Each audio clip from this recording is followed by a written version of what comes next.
અહીં જે સફાઈ કર્મચારીઓ છેલ્લા અનેક દિવસોથી સૌ નાગરિકો માટે આ વિસ્તારને સ્વચ્છ રાખે છે એવા સૌ સફાઈ કર્મચારીઓને વંદન કરીને અભિનંદન આપવાનો છું। મહાશિવરાત્રીનો આજે પાવન પર્વ ચાલી રહ્યો છે। શિવ મંદિરોમાં ભાવિ ભક્તોની ભીડ ઉમટી પડી રહી છે। રાજ્યમાં લગભગ તમામ મંદિરોમાંથી દ્રશ્યો સામે આવ્યા છે કે જ્યાં સવારથી જ ભક્તોની લાંબી કતારો જોવા મળી રહી છે, ભીડ જોવા મળી રહી છે ભગવાન શિવની આરાધના કરવા માટે, એની ભક્તિની લીન થઈ જવા માટે। પરંતુ વાત જૂનાગઢની કરવી છે કે જ્યાં રાજ્યના ગૃહપ્રધાન હર્ષ સંઘવી પહોંચ્યા હતા। નમસ્કાર, આપ જોઈ રહ્યા છો ન્યૂઝરૂમ અને આપની સાથે હું છું ભાવિક। જૂનાગઢ સંત સુરા અને સાવજોની ધરતી કે જ્યાં આજનો આ દિવસ ખૂબ ખાસ માનવામાં આવે। આમ છો એ બે મોટા તહેવાર, એક શિવરાત્રી અને એક છે લીલી પરિક્રમા। આ બે તહેવારો જૂનાગઢની અંદર જે ઉજવવામાં આવે છે ત્યાં હજારોની નહીં પણ લાખોની સંખ્યામાં જનમેદની ઉમટી પડતી હોય છે। અને આ વખતે તો લાવો એવો છે સાહેબ કે એક તરફ મહાકુંભમાં સ્નાન કરીને સીધા જ લોકો જૂનાગઢ આવી રહ્યા છે। મહાકુંભનું પણ જે વાત છે કે ભાઈ મહાકુંભમાં સ્નાન કરવાથી આસ્થાની ડૂબકીની જે વાત છે એ આસ્થાની ડૂબકી લગાવીને લોકો સીધા જ આપણા ગુજરાતીઓ જૂનાગઢ તરફ વળી રહ્યા છે। કારણ કે આજે જૂનાગઢની અંદર ભવ્યાતિ ભવ્ય જે હર વર્ષની જેમ આ વર્ષે પણ ભવ્યથી ભવ્ય રવેડી ઉજવાતી હોય છે। શિવરાત્રીનું ભવ્ય આયોજન, મેળાનું આયોજન થતું હોય છે, સાંસ્કૃતિક પ્રોગ્રામો, કાર્યક્રમોનું આયોજન, કલાકારો ત્યાં ડાયરાના પ્રોગ્રામ કરતા હોય। આપણે કહેવાય છે ને કે ત્રિવેણી સંગમ કહીએ કે ભાઈ ભજન, ભોજન અને કીર્તન, આ ત્રણેય વસ્તુનો ત્યાં અત્યારે ત્રિવેણી સંગમ ચાલી રહ્યો છે। ને લોકો, ભક્તો, ત્યાંના એ સાધુ, સ્થાનિક તંત્ર, આ બધી જ વહીવટી તંત્ર દ્વારા તડામાર તૈયારીઓ કરવામાં આવી હતી। ત્યારે આજે રાજ્યના ગૃહપ્રધાન હર્ષ સંઘવી જૂનાગઢ ખાતે પહોંચ્યા હતા। ત્યાં ભવનાથ મંદિરમાં દર્શન કર્યા હતા, અલગ અલગ વિવિધ મંદિરોમાં પણ ગયા હતા, ત્યાં પણ દર્શન કર્યા હતા અને દર્શન કર્યા બાદ ધન્યતા પણ અનુભવી હતી। હર્ષ સંઘવીને સાંભળો કે જેમાં દર્શન કર્યા બાદ એમણે શું કહ્યું। આજે ભવનાથ મહાદેવના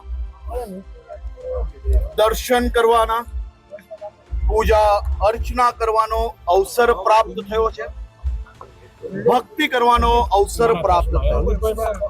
સાથે સાથે મારા ગુજરાતના સૌ નાગરિકો માટે એમની ઉત્તરોત્તર પ્રગતિ થાય, શાંતિ સલામતી બની રહે, સૌ પરિવારજનો સંયુક્ત કુટુંબમાં પોતાનું જીવન ખુશમય રીતે જીવી શકે એવી પ્રાર્થના આજે ભવનાથ ખાતે મહાદેવજીના ચરણોમાં વંદન કરીને સૌ ગુજરાતી ભાઈ બહેનો માટે આ પ્રાર્થના કરી છે।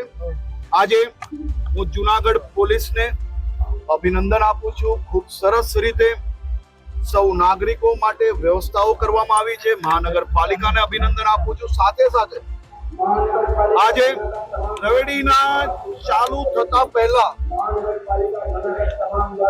અહીં જે સફાઈ કર્મચારીઓ છેલ્લા અનેક દિવસોથી સૌ નાગરિકો માટે આ વિસ્તારને સ્વચ્છ રાખે છે એવા સૌ સફાઈ કર્મચારીઓને વંદન કરીને અભિનંદન આપવાનો છું। સૌ લોકોને રાજ્યના સૌ નાગરિકો વતી એમનું સન્માન કરીને અભિનંદન આપીને ગાંધીનગર પરત જઈશ।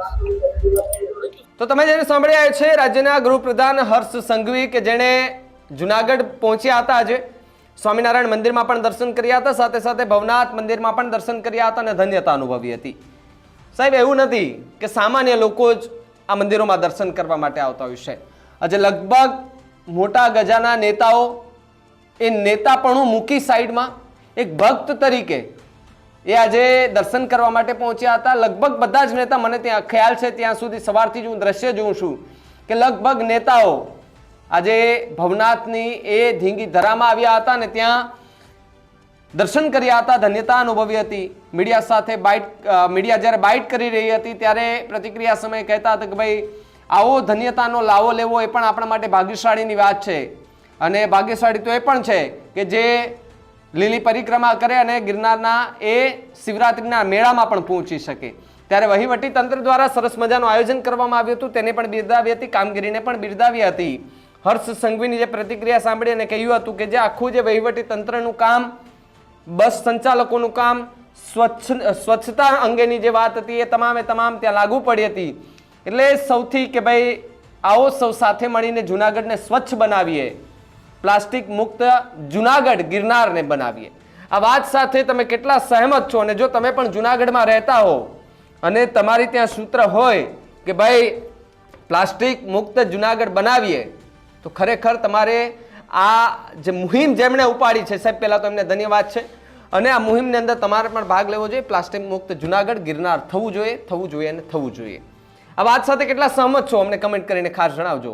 જોતા રહેજો ન્યૂઝ રૂમ. નમસ્કાર.